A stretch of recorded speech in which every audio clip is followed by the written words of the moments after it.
durchgesetzt und zugleich eben dadurch in die höchste Verbindlichkeit.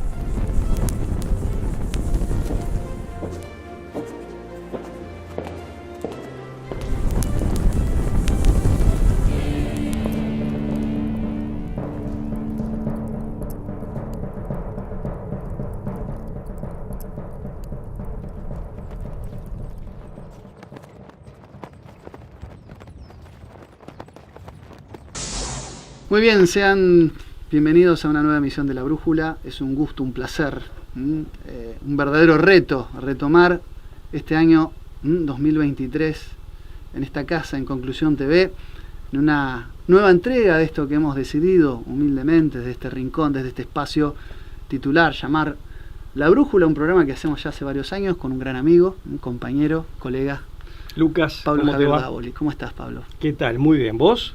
Contento de retomar, Muy contento. ¿no? Muy Bien, contento. bien. Para nosotros todos los años que se renuevan estos aires, este compromiso que Así asumimos, porque es un compromiso con la gente, algunos que nos siguen desde hace años, y para nosotros se ha convertido no en una obligación porque lo hacemos con gusto, pero sí en un compromiso. Sí, totalmente. Y es como renovar votos, es como firmar un nuevo contrato para seguir reflexionando, compartiendo, indagando, que es un poco la propuesta de este programa. Y aparte, como bien decías, hay todo un público que viene siguiéndonos ya desde hace varios años, pero también hay un público renovado, o sea, están quienes se han incorporado hace relativamente poco, que son más recientes, así que son todos bienvenidos, eso desde Muy ya, bienvenidos. ¿no? Y para nosotros siempre un motivo de profunda gratificación. A quienes nos siguen, un nuevo año para compartir, para intercambiar opiniones, y aquellos que recién se incorporan a esta familia, Esta que es comunidad. esta comunidad brujulera, como le hemos Sí. llamado en los últimos programas.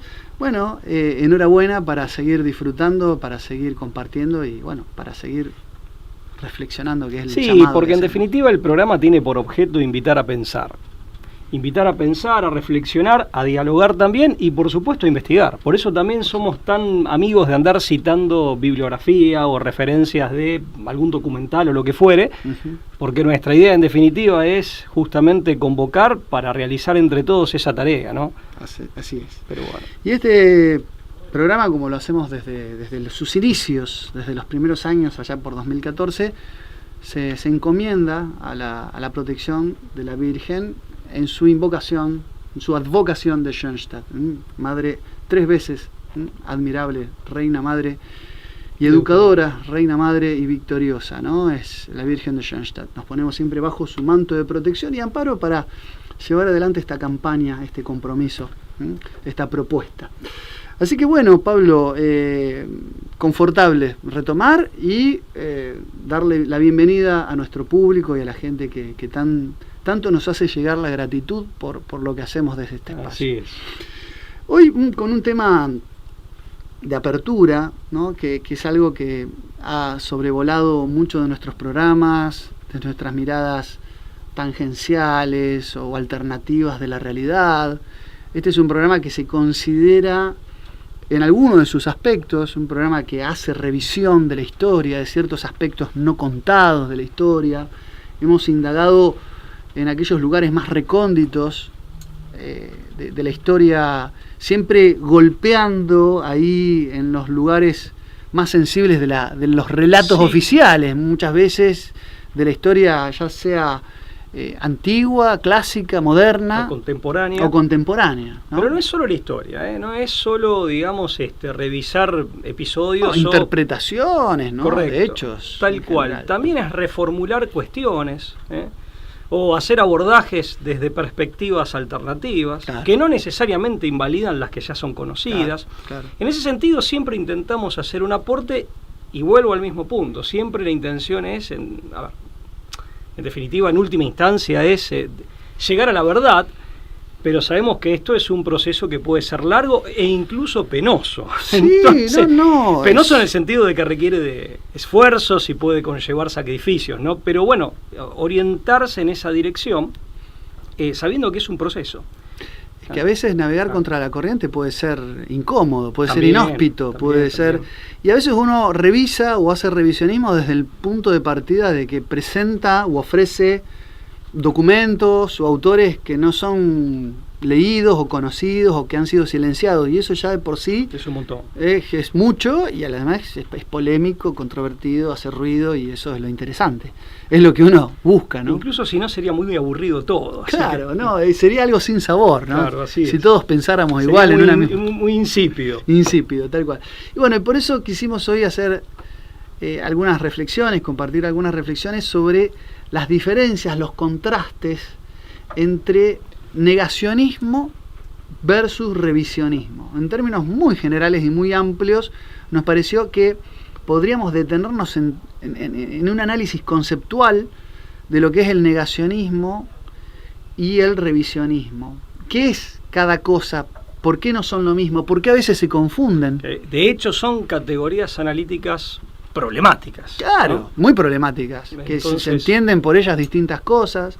Muchos los consideran prácticamente antónimos, Claro. otros los consideran prácticamente lo mismo al punto tal de hacerlos intercambiables. O como que uno es la antesala del otro. Claro. El revisionista es como un negacionista en potencia de algo, porque aparte son, en definitiva, conceptos relativos, ¿no? Claro, es el vestíbulo de lo otro, ¿no? Claro. Es la sala de espera de lo que... Pero es cierto lo que vos dijiste al principio, desde mi modesto punto de vista, de que en rigor de verdad serían actitudes antitéticas, y si no antitéticas, como mínimo, digamos, muy diferentes entre Muy sí. diferentes. Sí. A mí se me ocurrió, como para introducir, tomar la definición de cada uno, no porque las definiciones sean ni concluyentes ni determinantes, sino todo lo contrario. Tomé la definición de la RAE, justamente porque, si bien no podemos decir que la RAE, la Real Academia de la Lengua Española, sea neutral en todo lo que dice, busca una precisión desde el punto de vista lingüístico-conceptual, y va a poner siempre lo ideológico, en todo caso, en un segundo plano, o por lo menos va a hacer un esfuerzo, De cierta, entre comillas, claro, de cierta neutralidad, distancia, claro, de cierta cierta objetividad. distancia. Por lo tanto, si hablamos de negacionismo, según la Real Academia Española, hablamos de una actitud. Fíjense las palabras que usa la RAE, muy interesante, ¿no? Que consiste en la negación de determinadas realidades y hechos históricos o naturales relevantes. Actitud que consiste en la negación de determinadas realidades y hechos históricos o naturales que revisten alguna relevancia. Me detengo 2 minutos acá en la definición. En primer lugar, hablar de hechos y realidades implica varias cuestiones, ¿no? Que es discutible muchas veces cuando hablamos del hecho, si es el hecho en sí, las interpretaciones del hecho o las consecuencias, claro, que puede traer un hecho. Claro. O sea, ahí ya hay un problema que tenemos. No, y aparte, parte de una premisa, que se trata de un hecho verificado, debidamente comprobado. Claro. Con lo cual, en realidad yo, por lo menos cuando me puse a pensar el tema, y perdonar la interrupción. No, pero está bueno, porque esto ya es quienes para nos conocen reflexión. saben que no nos juntamos para preparar el programa, simplemente nos ponemos de acuerdo en el tema que vamos a abordar. Hay un tema, yo también lo definí por las mías, sin consultar a la RAE, como una cuestión de actitud intelectual, e incluso como una actitud que en su reiteración puede tornarse hábito, como un hábito intelectual. Pero yo, muy modestamente, pero me permitiría hacer, o digamos, ensayar una definición más amplia. Ampliarla un poco más, En el sentido de que el negacionista, sea cierto o no aquello que niega, ya tiene una actitud a priorísticamente asumida de negación. Sí. ¿Se entiende? O sea, para mí el negacionista es aquel que simplemente niega por negar, sobre la base, y eso no me voy a extender ahora, lo podemos ver después, por razones que no tienen que ver con la veracidad o no de aquello que es negado, se trate de un hecho natural, de un hecho histórico o lo que fuere. Y tiene su contracara en lo que los españoles, que han acuñado un neologismo recientemente, en el tragacionismo, en aquel que asume la veracidad de un determinado postulado, de una determinada proposición. Sin ninguna crítica. También a priorísticamente. Después me extiendo. A priorística y acríticamente. Claro, pero yo no diría nada sobre la veracidad o no, objetiva de aquello que es o negado o, en el caso del, entre comillas, tragacionista, aceptado como verdadero. Sí, me parece importante primero independizar la veracidad de algo respecto de lo que ha de ser negado o revisado. Claro, ahí la RAE ya parte de la base, ya parte de la base de que el tipo está equivocado, y en rigor de verdad, Lo que sí es cuestionable es qué es la negación por la negación misma, o sin un trabajo intelectual de corroboración previo, sin el análisis y el estudio crítico pertinente. Bueno, en todo caso, eso es lo que haría el revisor. Más allá, porque después puede ser que el tipo termine dando una opinión que, más allá de digamos que es infundada, que termine coincidiendo con la realidad o no. Tal cual. Pero ese es otro problema y es un aspecto que puede ser muy importante, pero que es posterior, es diferente. Bien, estas realidades que son negadas por el negacionista, según este concepto, esta definición, estas realidades tienen que tener algunos requisitos. O sea, no cualquier realidad negada, en principio, según esto. Claro, según la RAE. Según la RAE, siempre tomamos alguna distancia de la fuente, en este caso la RAE. Pero esta realidad tiene que tener por lo menos 3 requisitos. Primero, que tiene que tener alguna importancia o relevancia para la humanidad entera o una porción importante de ella. Puede ser para una nación, para un pueblo, para un conjunto. Es decir, el negacionista no vendría a ser aquel que discurre por detalles, por menudencias, por algo que estaría dentro del ámbito de lo chismoso, sino que la negación es cuando hay algo que puede dañar o puede lesionar o que puede fracturar el común creer de un pueblo o de de una masa importante de personas. O sea, que hace el sistema de concepciones fundamentales. Claro, la negación es cuando se ataca o se pretende atacar un sistema de creencias sobre algo que se tiene por verdadero, por veraz, obviamente. Sí, pero ¿no? que forma una parte, digamos, importante de esa cosmovisión en determinado lugar. Puede ser el hecho histórico, lo que se niega, el hecho histórico en sí, o hecho natural. Digo, no necesariamente tiene que ser un episodio de la historia. Hablemos de, existen movimientos terraplanistas que tratan de poner en cuestión la esfericidad de la Tierra. Bueno, acá sería un hecho natural. Lo importante es que la negación o la revisión, ambas cosas pueden estar en el hecho, en la interpretación, o en alguna de las interpretaciones que pueden extraerse sobre ese hecho, o bien de las consecuencias, causas y efectos que tiene ese hecho. Es decir, la revisión o la negación, respectivamente, ahora vamos a ver lo que es revisionismo, pueden estar apuntando a algún aspecto que tiene que ver con o qué causó ese hecho, o qué efectos dejó ese hecho.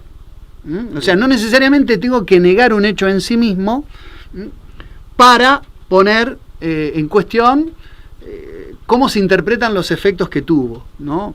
Para muchos el efecto de un hecho histórico puede ser relevante y para mí puede ser, no, representó en realidad en la historia una nimiedad.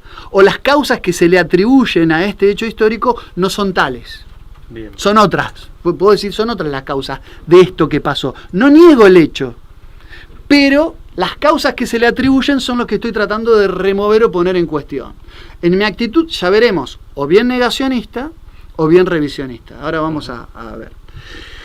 Y un último requisito, una última cuestión es que tiene que existir previamente una suerte de mirada unívoca y consensuada al respecto. Es decir, tiene que haber, insisto, como una especie de mirada hegemónica, predominante. Es decir, no hay, o sea, es difícil que una posición sea tomada por negacionista en este sentido, si no se contrapone a una mirada que es mayoritaria, en volumen, o sea, tiene que ser en masividad, contrahegemónica o contramayoritaria. Tiene que romper o lesionar algún aspecto de una hegemonía. Según como lo digas, en determinados ámbitos puede sonar esto más antipático o más simpático, claro. Pero volvemos al terreno de esas subjetividades que van más allá del criterio de verdad de una proposición. Pero bueno, en contraparte, sí. El revisionismo, y según la RAE, y vamos a ver por qué también se pueden confundir o se las puede asociar. El revisionismo es la tendencia a someter a revisión metódica doctrinas, interpretaciones o prácticas establecidas con el propósito de actualizarlas y a veces de negarlas. En realidad el propósito puede ser de corroboración. Yo cuando ensayé mi modesta definición para este programa, poniéndome a pensar al respecto, en mis apuntes, muy desprolijos por cierto, pero yo entiendo que en todo caso es una actitud, una sana actitud intelectual que tiene que ver o que apunta, o que tiene por objetivo inmediato, digamos, corroborar, o bueno, o sea, de hecho la propia palabra lo dice, revisar es, digamos, algo que se tiene por cierto, bueno, verificarlo una vez más, o las veces que sea necesario, como para tener una certeza real, o una certeza más profunda. Mirá, en esto quiero ser muy claro, hay varios libros, hay uno de Jean Baudet, Errores inexcusables de la ciencia, pero hay muchísimos libros sí. que hablan de, digamos, que dan cuenta de supuestas verdades, supuestamente, igual a la redundancia, científicamente corroboradas, que en definitiva fueron grandes furcios, grandes errores.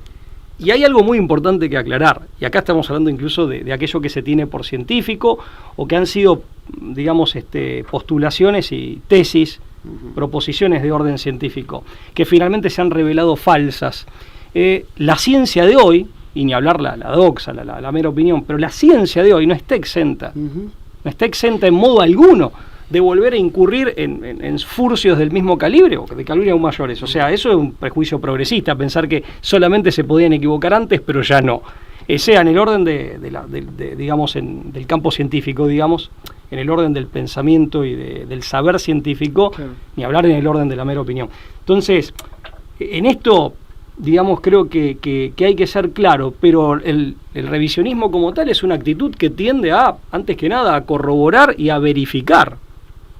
Es más, el auténtico revisionismo hace revisionismo del revisionismo. Claro. En su momento le dedicamos un viejo programa de La Brújula sobre un episodio histórico. ¿Sí? Un revisionismo, pero también el revisionismo del revisionismo. Claro, y decir cómo es un sano ejercicio intelectual que en principio está motorizado por la buena fe, que es buscar, bueno, mira, un ejemplo, la verdad de algo. Un ejemplo que yo siempre pongo a veces cuando doy clases en la facultad, ¿no? Hoy la historia oficial en el ámbito de la Segunda Guerra Mundial no enseña, sino, por ejemplo, que la masacre de Katyn, de los bosques de Katyn, fue perpetrada por el Ejército Rojo. Esta es una verdad hoy que difícilmente alguien pueda discutir. No el hecho en sí de que oficiales polacos fueron sentenciados a muerte y ejecutados fríamente, lo que durante mucho tiempo pasó es que fue y la intelectualidad polaca, ¿no? La clase dirigente polaca en general, o sea, efectivamente. Miles. Fueron miles ejecutados en los bosques de Katyn por el Ejército Rojo, pero que fue otro de los, digamos, un cadáver que se lo quisieron atribuir a quienes habían perdido en la guerra. Pero hoy la historia oficial no se le ocurriría atribuirle a otro ejecutor que no sea el Ejército Rojo. Y esto es producto y consecuencia del sano revisionismo que se hizo sobre la materia. Hoy nadie pone en duda de que estos polacos, estos oficiales intelectuales polacos y demás, la matanza fue perpetrada en definitiva por la Unión Soviética. Por la Unión Soviética. Es decir, el ejecutor de la Unión Soviética. Sí. Después podríamos discutir los motivos, los alcances y demás, pero esto fue producto de un trabajo de revisionismo histórico que en algún momento la historiografía decidió hacer y que la hizo exitosamente, porque hoy la historia oficial no niega otra cosa. Y además no niega de que el Ejército Rojo, que los soviéticos quisieron adjudicarles estas muertes a la Alemania del Tercer Reich, que había perdido la guerra. Por dar un ejemplo muy simple desde la historia misma oficial. De los muchos que se pueden citar. De los muchos que se pueden citar. Pero en definitiva el revisionismo, a diferencia del negacionismo y de su contracara, pero que también es su coequiper, que es el tragacionismo, como ahora le dicen los españoles, han acuñado sobre todo en España, ¿no? Pero el revisionismo, en cambio, al revés, creo que es un sano ejercicio intelectual de corroboración, de verificación para adquirir certeza o para consolidar una certeza que ya se tiene en algún grado, buscando la verdad. Y también es un ejercicio no solo que denota honestidad intelectual, sino también responsabilidad y modestia, tanto a nivel intelectual como una de sus expresiones, que es lo académico. ¿Por qué, Lucas? Porque en definitiva implica admitir la posibilidad de error. Nadie es dueño de la verdad. Claro. Y el que se cree dueño de la verdad, bueno, ya parte de una premisa equivocada, dijiste, ¿no? algo que para mí es clave. Asociaste el revisionismo con una actitud modesta, Responsable. y responsable. Claro. Eso me parece clave. Y honesta. Y claro, y de una honestidad Porque uno somete a intelectual. revisión las propias tesis. Que sería O sea, lo contrario al negacionismo. Claro. Porque el negacionismo Y al tragacionismo también. Y al tragacionismo que son también. dogmáticos en el sentido, digamos, dogmáticos en un En el sentido más peyorativo de la Claro, expresión. Efectivamente. Sí, que hay hasta una falta, en ambos casos, en el negacionismo y en el tragacionismo hay como una falta de compromiso con la verdad en el fondo. Totalmente. Porque no hay un interés genuino por la verdad. Hay una actitud que tiene más que ver con la voluntad, consciente o inconscientemente, que con, digamos, la razón y la búsqueda de la verdad. En esto también hay esa no digo dicotomía, pero un poco ver qué prevalece, o la voluntad, que puede ser voluntad de poder, voluntad movilizada por el deseo, consciente o inconscientemente, es una vieja dicotomía, ¿no? Una vieja antinomia, o por la razón y qué prevalece, y la razón orientada a la verdad, es un viejo debate. Porque aparte la verdad suele ser escurridiza, Lucas. Y a veces hay que hacer el ejercicio periodístico, el ejercicio, mejor dicho, digamos, del monitoreo del discurso mediático hegemónico dominante. Claro. ¿Qué se decía sobre un tema 2 años atrás, estigmatizándose como falso o como ridículo, y de golpe 2 años después nos encontramos que el mismo medio u órgano de prensa aparece diciendo lo contrario o abriendo la puerta, lo cual uno dice, bueno... Pero nunca retractándose ni pidiendo disculpas. Claro, y aparte enmendándose de no volver a estigmatizar. Después vamos a ir, si querés, al tema, digamos, actual. Sí. Porque en definitiva hoy estamos frente a un fenómeno digamos, en donde cunden este tipo de actitudes, se multiplican. Es cierto. Y con una virulencia y un nivel de polarización, con acusaciones cruzadas de negacionismo, o de lo que fuere, o de fake news, o de lo que fuere, que impide todo diálogo que sea realmente fructífero. ¿No? Por supuesto. Por eso me parece que la idea de negacionismo y revisionismo, si el revisionismo me lleva o conlleva en última instancia a negar, ya sea un aspecto de la realidad como es contada, nunca como verazmente fue, pero sí como nos es relatada, bueno, hay que marcar una diferencia insalvable, insondable entre la negación y la revisión en este plano. Por supuesto que el revisionismo me puede llegar a implicar tener una postura de negar algo como me lo han contado, siempre que esto sea comprometido, un ejercicio humilde, como bien dijiste, Pablo, y en busca de la verdad. Y como resultado de todo un discurso, en el sentido de un proceso ahí intelectivo. Ahí quería llegar. Y una investigación. La parte que de negación eso tiene, en un lugar está a priori. Claro, y en el otro está posterior. Y en el otro está posterior, y es la consecuencia necesaria la que me lleva al trabajo de revisión metodológica. No sé, yo me apunté acá, entre todos. Ahí hay una diferencia sustancial. No confundir la mala actitud, sea del tragacionismo que adhiere por adherir, o del negacionismo que niega por negar a priorísticamente, con conclusiones, con tesis, que en definitiva son conclusiones, que están debidamente extraídas desde el punto de vista metodológico y de la buena fe intelectual y la seriedad intelectual. Claro. O sea, que en general, Pablo, los más grandes revisionistas de la historia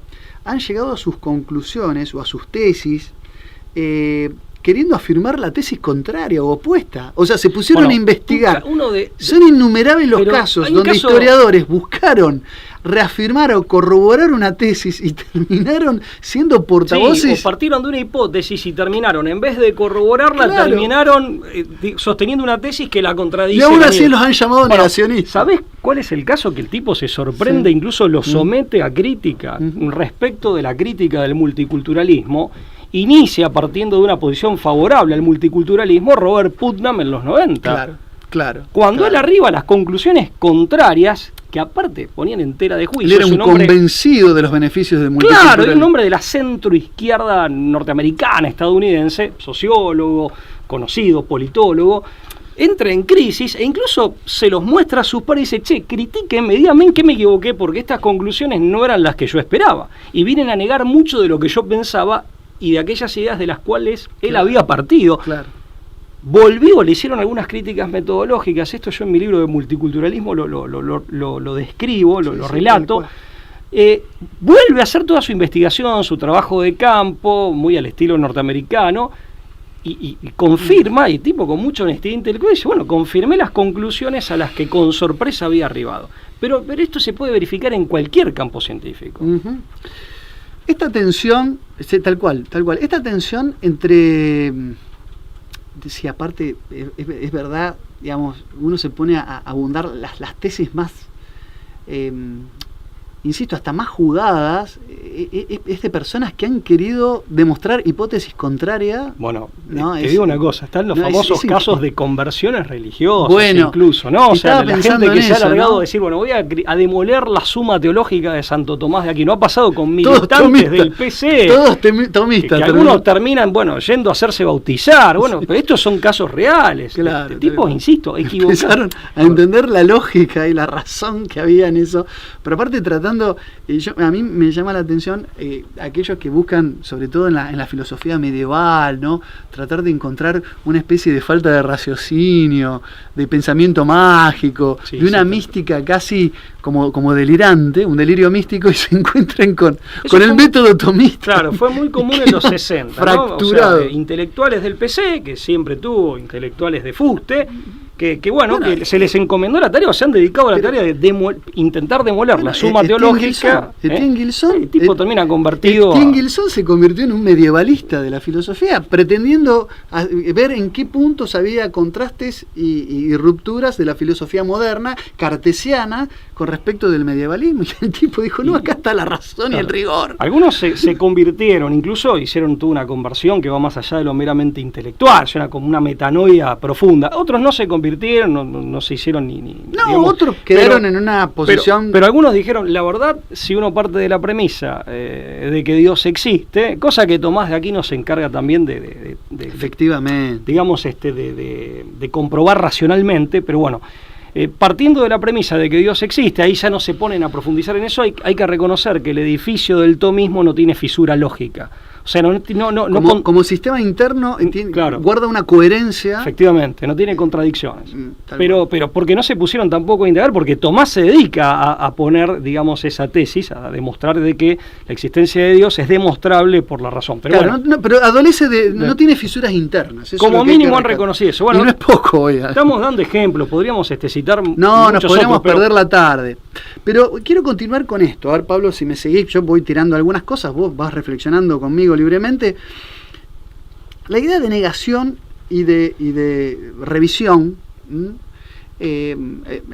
negación barra tragacionismo también, esa actitud obtusa. Es la contracara, pero termina siendo dos caras. Claro. Tal cual, en el fondo son quizás posiciones opuestas, pero dentro de un mismo problema, que es el no criticismo, ¿no? Con el que se analiza las cosas, ¿no?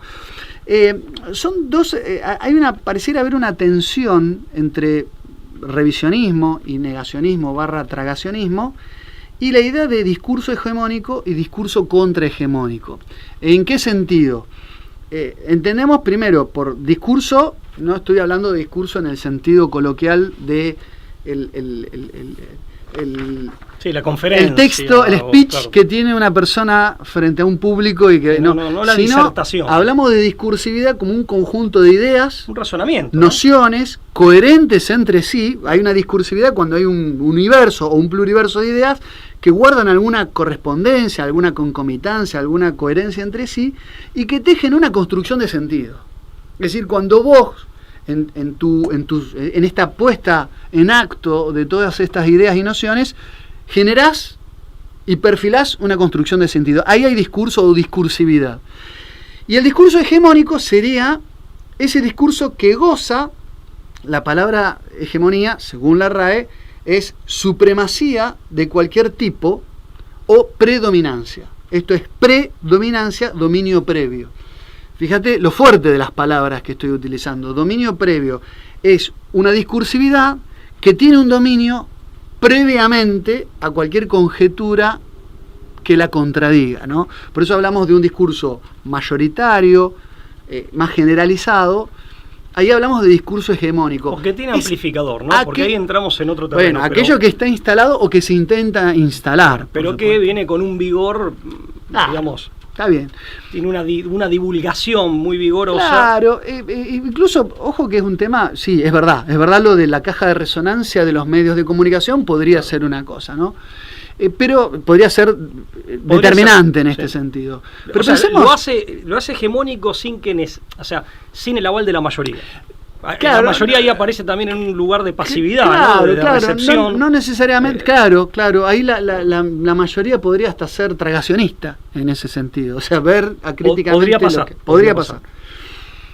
Ahora bien, bueno, la psicopolítica y la guerra psicológica es algo que hemos abordado, ¿no? Nadie nos puede decir que no lo hemos tratado el tema. Estoy pensando en Thomas Kuhn cuando habla de la estructura de las revoluciones científicas. Él habla de una comunidad científica que sostiene un paradigma dominante, que ejerce dominio dentro de los discursos de la ciencia, hasta que entra en crisis, porque una anomalía dentro de ese paradigma hace poner en crisis todo el proceso. Si esa anomalía, este mismo paradigma, la puede explicar, se sigue con el mismo paradigma. Ahora, si no la puede explicar, se sobrepone a la crisis. Exactamente. Claro, si sale airoso, hasta puede salir fortalecido, ¿no? Ahora, si no se sobrepone, no puede anteponerse, no puede responder. No puede salir airoso, no puede responder, el paradigma entra en crisis. Y esto, para Thomas Kuhn, podría dar lugar a una revolución científica. Esta cosa casi dialéctica de las ciencias, en Thomas Kuhn, que es un historiador de la ciencia, no un epistemólogo, podría aplicarse un poco a esto. Es decir, revisionismo y negacionismo están en una tensión en aquella disputa entre discurso hegemónico y discurso contrahegemónico. Una cosa muy importante. Lo que puede pasar es que uno asocia a que el discurso hegemónico, cualquier posición revisionista, la acuse cual estrategia del mote de negacionista. Pero una cosa importante. Sí. Aquí, porque para dejarlo debidamente señalado y porque advertido, estas cosas son muy delicadas. Hay un tema, a ver, en todo caso, hablando de los paradigmas y en definitiva, más ampliamente de las cosmovisiones, hay que ver dónde está el talón de Aquiles. Hay cuestiones muy sutiles que muchas veces son tratadas por poca gente y que parecen no tener importancia, y sin embargo, porque se las da por presupuestas, justamente son los presupuestos, los fundamentos sobre los que se asienta todo un paradigma científico o una cosmovisión cultural. Uno es el concepto del mal, si el mal es algo por sí mismo, en sí mismo, mejor dicho, o no. El otro es el tema de la nada. No es lo mismo decir que en el espacio exterior, interestelar, hay nada, a decir que hay vacío de materia, sin asociar vacío con el concepto de nada. Claro. O sea, ojo, porque según cómo se responda a estas preguntas, puede implosionar toda una mirada del mundo, incluso, no solo un paradigma científico ya, sino incluso una mirada del mundo que tiene apoyatura o tiene anclajes en ese paradigma científico. Esto para mí fue fundamental, o sea, la nada como tal no existe. Si asociamos el vacío de materia, por eso una vez le pregunté a un astrofísico, ¿te acordás cuando organizamos el simposio de antropología? ¿De acuerdo? Aquí en Rosario, vino un astrofísico, vinieron filósofos, Celoria, ¿no? el doctor Guillermo Celoria fue uno de los mentores de ese simposio de antropología en el Círculo Médico, el ingeniero Crébola, le mandamos un saludo, Jorge Crébola, a todos ellos y otras personas más. Nosotros fuimos simples colaboradores y uno de los disertantes era un astrofísico y yo preocupado por este tema, porque las consecuencias muchas veces no son visibles, pero ciertamente que serían trascendentales. Es decir, cuando se dice que hay vacío entre planeta y planeta, satélite y satélite, entre los cuerpos celestes, no es lo mismo que decir nada. Claro, ¿es realmente un vacío? No, me dice, está lleno, lo que no hay es materia, y por lo tanto no hay cuerpos, pero sí está lleno, me explicó, de energía.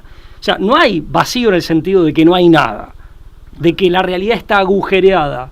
La nada es casi la nada no es nada. No. Claro, o sea, por eso digo, y esto que parece una discusión muy teórica o solamente para algunas personas, si se respondiera de otra manera, porque se pensara distinto, nos haría cambiar toda nuestra visión del mundo. Lo mismo con el tema del mal, creo que ahí es un poco más fácil de verlo, ¿no? Claro. El otro día con otro amigo, Pedro Tausi. Claro. Pedro Tausi, hablábamos sobre... A quien le mandamos un saludo. La esencia del mal, ¿no? La naturaleza del mal. Porque bueno, para mí el mal carece de sustancia, pero bueno, la naturaleza del mal. según cómo se responda a esa pregunta, es la discusión de Agustín cuando deja el maniqueísmo, bueno, Sí, vuelve al redil católico y ¿Qué entidad darle al mal? Si merece entidad del mal, si Claro. la tiene o no la tiene, si es la cual. mera ausencia de bien, claro. Es uno de los grandes debates teológicos. Perdón que interrumpí, pero me parece que... pero es claro que cambia todo un Weltanschauung. Y yo te digo una cosa, imagen del mundo, el no que es lo solo quiere un hacer paradigma. con malicia, es cuestión de que tenga el ojo agudizado, el ojo agudo para ver dónde puede estar el talón de Aquiles de un paradigma y más ampliamente de una cosmovisión para, incluso a veces sofísticamente, con falacias, atacar ahí. Claro. O dejar, si se quiere, el detonador que, digamos, que hará explosión más adelante, poniendo en duda. Esto lo ¿sabes quién lo cuenta bien? Carl Schmitt, respecto de un punto de la filosofía spinociana en relación al Estado. Cuando Spinoza dice que en definitiva la gente creía que en la cristiandad medieval y en los primeros siglos de la modernidad, que el rey, en tanto monarca, el monarca cristiano tenía poderes curativos de sanación. De sanación como los tenía el Papa y en principio los sacerdotes. Ahí está lo que tanto te gusta a vos, a mí también, pero es un tema al que te has dedicado mucho más vos, que es el güelfo gibelino. Gibelino entendían que también hay algo sacro en la autoridad civil, temporal, en ese contexto. Sí, sí. Y Spinoza dice que si en la medida en que la gente lo crea, lo subjetiviza. Sí, sí. Al hacer esto tan sencillo en su tratado teológico político, sembró, digamos, aquello que iba a terminar poniendo en crisis los fundamentos sacros de ese Estado que en la modernidad empezó a dejar de existir. Entre otras razones. Eso lo explica Schmitt. Bueno, lo han intentado hacer con episodios milagrosos, de que es la energía de la propia gente, de los propios fieles y del propio creyente, claro. Y que no habría en sí nada sobrenatural, sino que es verdad en tanto... Muy hábilmente Spinoza no lo niega, claro. Porque hasta podría haber tenido, viste que Spinoza era un tipo que tenía, pero podría haber tenido un problema político, problema hasta eventualmente jurídico, pero judicial, quiero decir. Con esa sutileza lo subjetiviza, cambia el fundamento. Pero cambia todo el... Claro. Perdón. No, está muy bien, ¿no? Porque son uno de los tantos planteos, ¿no? De cómo romper la hegemonía. Acá no tomamos partido. Lo peor que puede pasar es que la revisión de un hecho o fenómeno, por el solo hecho de ir en contra del discurso hegemónico, sea tenido por negacionismo, ¿no? Eso es lo que habría que evitar, claro. Porque ahí es donde el negacionismo se convierte en un arma del discurso hegemónico, la acusación de para preservar su hegemonía. Claro, es la acusación de negacionismo. Claro. Es decir, donde no le da entidad de revisión, sino que lo reduce a mera negación. Y la estrategia defensiva de los revisionistas que se ven colocados en ese lugar es acusar de tragacionistas. Bueno, ahí está. Sea real o no la acusación, pero eso esta tensión es una matriz que podríamos entender la historia del mundo, quizás. Claro, es una reacción. Pero ahora bien, ojo, que el discurso hegemónico, y hay que entender algo, no necesariamente se vale del negacionismo para sostener o para sustentar y hacer prevalecer su hegemonía. Muchas veces también se vale del revisionismo. Ojo, el discurso hegemónico puede, por ejemplo, en una época había un discurso hegemónico, vamos a llamarlo así, in extremum izquierdizante, e intentó hacer un revisionismo histórico tratando, por ejemplo, de humanizar a nuestros próceres. Había como un exceso de humanización de nuestros próceres, donde ya no eran esas críticas iconoclastas, donde ya no aparecían nuestros próceres como hombres impolutos. Como prohombres, exactamente, como hombres probos, como seres medidos. Como si la probidad no fuera humana. Tratando de en esa humanidad empezar a desempolvar un montón de miserias, ¿no? O ahora que lo que está muy de moda, por ejemplo, muchas veces exageradísimas y hasta a veces falsas, pero bueno. No, y a veces aparte saltando o exaltando elementos no necesariamente esenciales de un episodio o acto heroico, como por ejemplo la ascendencia afroindígena del sargento Cabral. Hubo toda una corriente histórica que empezó a ensalzar la cuestión multicultural de que era hijo de zambos, es decir, cruza entre amerindios y africanos, afrodescendientes o africanos que eran, directamente, digamos, de esclavos, y a negar su título de sargento, quien ayudó a San Martín, ¿no? Sí, le salva la vida, ¿no? Le salva la vida. Empezaron como a tratar de hacer Cabral, soldado heroico. Bueno, así lo cantamos, ¿no? En la marcha San Lorenzo, pero digo, hay el pensamiento hegemónico puede tratar de hacer sustentar su posición de privilegio, de supremacía, eso significa hegemonía, predominio o supremacía, haciendo revisión de algunos episodios. Hoy hay como también un discurso... Vos decís que ahí hay un revisionismo oficialista, por así decir. Un revisionismo que no es contrahegemónico, sino que... pero que es interesado. Lo que quiero hacer es evitar la asociación automática en revisionismo como la contrahegemonía. El revisionismo puede estar en manos de la hegemonía en algunos aspectos que convienen a la hegemonía. Claro, pero también hay una actitud interesada y no de corroboración de la verdad, en este caso histórica. Claro, por ejemplo, a ver, hace poco leí un artículo, ahora hay todo un resurgir de corrientes así feministas, que está bien, lo respeto, pero leí un artículo que se llama Feminacida, en un blog, en un portal.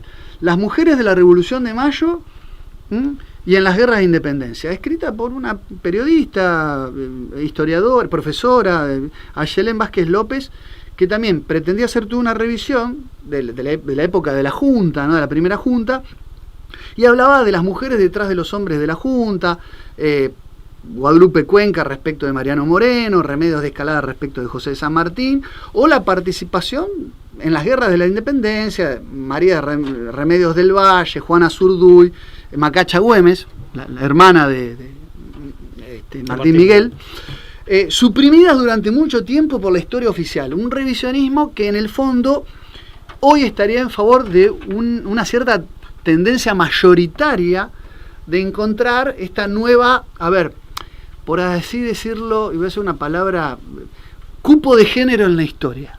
O sea, tratar de forzar este cupo de género en la historia. Que yo no niego la valía, ¿no?, de la participación de muchas mujeres y demás, pero una tendencia también a revisar como para añadir algo en lo que fue la primera Junta, que nos guste o no nos guste, fue completamente... integrada por hombres. O sea, podría haber sido distinta la historia. No negamos ciertas luchas, ¿no?, de la mujer para la participación civil y ciudadana. Bueno, nosotros siempre hablamos de Eva, ¿no?, de Eva Perón como ejemplo de... Pero claro, digo, muchas veces, una vez, digamos, cierta discursividad, cuando goza de alguna cuota de poder, también hace un trabajo de revisionismo que solidifica y que implanta este discurso para dejarlo atornillado en las conciencias colectivas. Vos citabas el caso de Evita, de Eva Perón, María Eva Perón, Duarte de Perón, Evita. Pero es totalmente distinto, ¿no? Aparte que no requieren de ningún tipo de exageración para validarse o para, digamos, para que se pueda advertir su peso. Y si no se advierte su peso histórico es sencillamente porque no se estudia. Bueno, pero hablamos de Eva, que se hacía llamar la mujer, la señora de Perón, pero está lleno y que la escribía, historia argentina está llena de mujeres. Pero Pablo, y que escribía, y yo soy una paloma que vuela bajo la sombra de un cóndor y ese cóndor es Perón.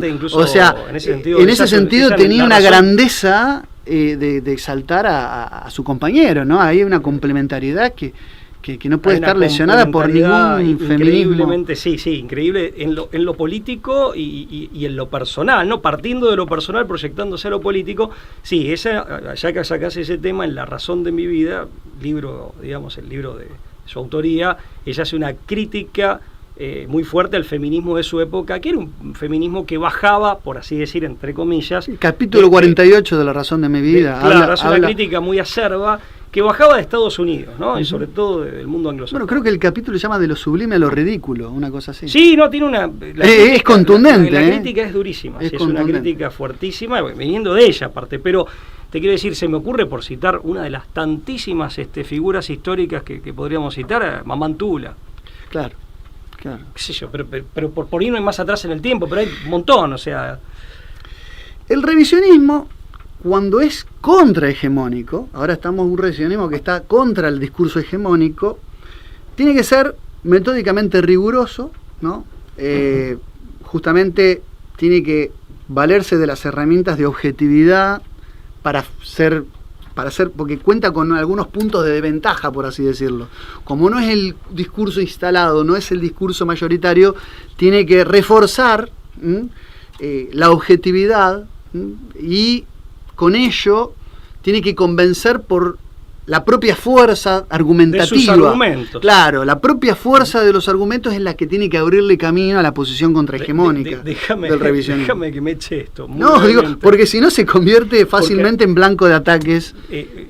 Digamos, la acusación de negacionismo, en definitiva, funciona también no solo como estigmatización, sino que funciona también para eximirte de tener que argumentar vos. Claro. Te pone en el lugar muy confortable y cómodo, decir, che, yo con vos no hablo, descarto tu posición, ni me encargo de refutarla para validar la propia.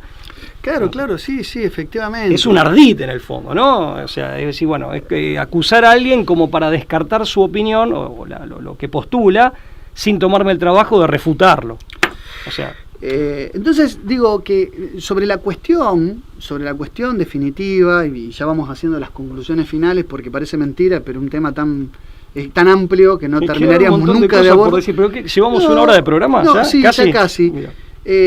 Pensamiento único, en última instancia de lo que hablamos es de esa tensión entre pensamiento único y pensamiento crítico.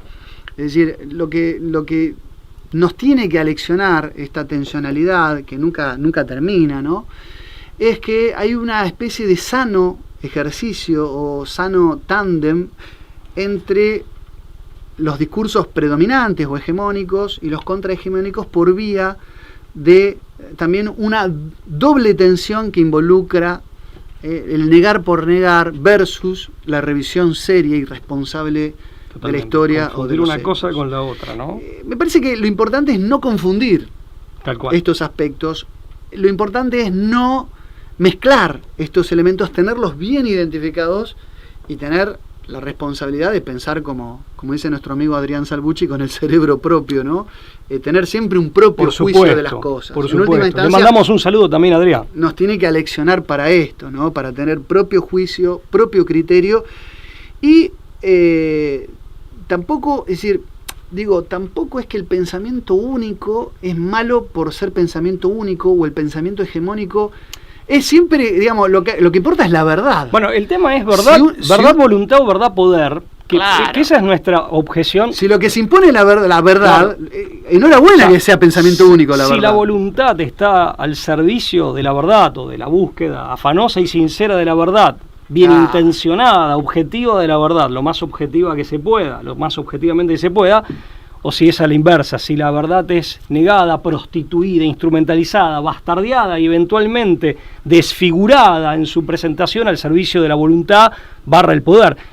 Terrible la posición de Yuval Harari, transhumanista de moda, que dice, por ejemplo, science, hablando de aquello que nos sirve para acceder a cierta parte o a cierta porción de la verdad, que es la ciencia. Science is not about truth, it's about power. O sea, él está en esta dicotomía poniendo el poder sobre la verdad. Claro, de qué prevalece, que en definitiva es lo que se plantea en términos evangélicos. Si hablamos de voluntad, de poder, el deseo, voluntad, poder y la verdad, ¿de qué le sirve al hombre ganar el mundo entero si pierde su arma? Es evangelio puro, y si no, también que solamente la verdad, conoceréis la verdad y la verdad nos hará libres. Yo creo que son las palabras tuyas las que ponen la cereza al postre a este tema, porque también hay que saber, y esto es importante, saber dejarse iluminar por la verdad. La verdad es algo que nos puede tocar, y la verdad muchas veces puede ser no la verdad que queremos. Nos puede no gustar la verdad. Puede ser una verdad cerca de uno mismo. Nos puede lastimar la verdad. Pero tenemos que partir de la premisa de que la verdad nunca puede ir en contra del bien genuino. Y que en todo caso nosotros, que por no tener la verdad que quisiéramos o que nos gustara, somos nosotros los que estamos enceguecidos y preferimos estar en la caverna platónica a dejarnos enceguecer por la luz de la verdad, ¿no? Eso es muy importante. Sí, vos sabés que me gustaría, digamos, quedaron cosas en el tintero por decir. Yo simplemente apunto esto, muy brevemente. Yo creo que detrás de esto que los españoles ahora llaman tragacionismo, pero también en referencia al negacionismo, en el fondo se podría decir con alguna simplificación que son expresiones paroxísticas de la falacia ad hominem, en el caso del negacionismo, en el caso del tragacionismo, de la falacia de autoridad. También interviene la falacia de trivialización, ¿no? Cuando uno simplifica en exceso un tema para quitarle importancia o para restarle importancia, bueno, lo podríamos ver, eso ya sería como un apéndice. Esta es una proposición que hago para pensar, para reflexionar. Y una pregunta también hago. Bueno, también como diagnosis muy breve de nuestro contexto actual, ¿no? O sea, hay una tendencia a armar equipos, a armar bandos en pugna y hacer acusaciones cruzadas todo el tiempo, sea de fake news o de estigmatizaciones de este tipo. Y ahí lo que se pierde es la posibilidad de diálogo desde ya y desde luego la búsqueda cooperativa de la verdad, colaborativa, cooperativa de la verdad. La pregunta que quería hacer. Con el fin de que no se resuelva nada. Claro, porque termina siendo una cuestión de ganar por ganar. Aparte una maniobra distractora. Muchas veces cosas se someten a esto de los bandos y los equipos de acusaciones cruzadas con el fin de no llegar a la verdad, justamente. Y algo que en ese sentido Adorno, Horkheimer hicieron un daño terrible en ese aspecto, que es acostumbrarnos a esas caracterizaciones sumarias, esos identikits. Si cree esto respecto de este tema, que a veces hasta jurídicamente tienen plasmación, eso es gravísimo. Si cree esto, si sostiene tal postura en tal tema, si sostiene tal otra, es tal cosa, como si fuera una suerte de diagnóstico en base a una caracterización ultra simplificada, sin profundización, gravísimo. Se arman combos ideológicos. Sí, aparte muchas veces basado en la falacia de afirmar el consecuente. Totalmente. Tantas personas piensan de este modo. Luego, pensar de este modo te hace ser como estas personas. Con eso... Aparte se simplifican las listas negras de lo que querés. Respecto de la temática del cambio. Totalmente. Se hace una estandarización que no responde, no refleja la complejidad de la realidad y de las posiciones que se tienen, fundadas o no. Claro. En ese sentido es gravísimo. O sea, pero bueno, cierro con esta pregunta yo por mi parte. Sí. Te dejo el cierre del programa a vos. No. La inteligencia artificial. Estuve hurgando un poco en el tema y en estos programas de interacción con eso que se llama inteligencia artificial. Vamos a profundizar en el tema. ¿Tiene ideología o no? Yo creo que sí, por algunas experiencias que he visto que han tenido otros, digamos, algunos autores y demás. A veces parece que estás hablando que es Wikipedia que habla, por lo menos con determinados sistemas. Pero no tengas dudas. Y se presenta como ciencia lo que en el fondo es un posicionamiento ideológico que en todo caso, como nosotros sostenemos, habrá que someter a debate. Bueno, el cientificismo es un posicionamiento ideológico. Efectivamente. Harari es un pensamiento ideologizado. Bueno, tanto para decir. Bueno, sí, es un gusto haber vuelto. Es un gusto haber vuelto. Lo que me quedo y más me llevo a este programa es la satisfacción del retorno. Del decir estamos, nos reencontramos.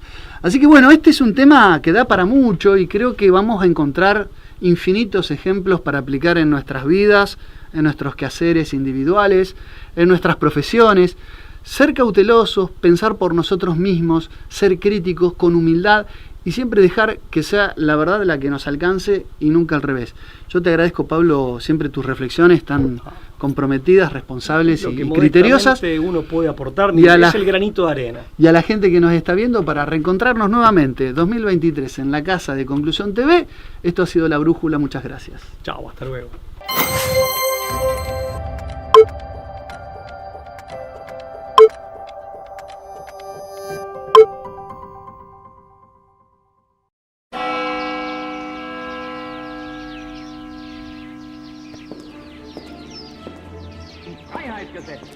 Und zugleich eben dadurch in die höchste Verbindlichkeit.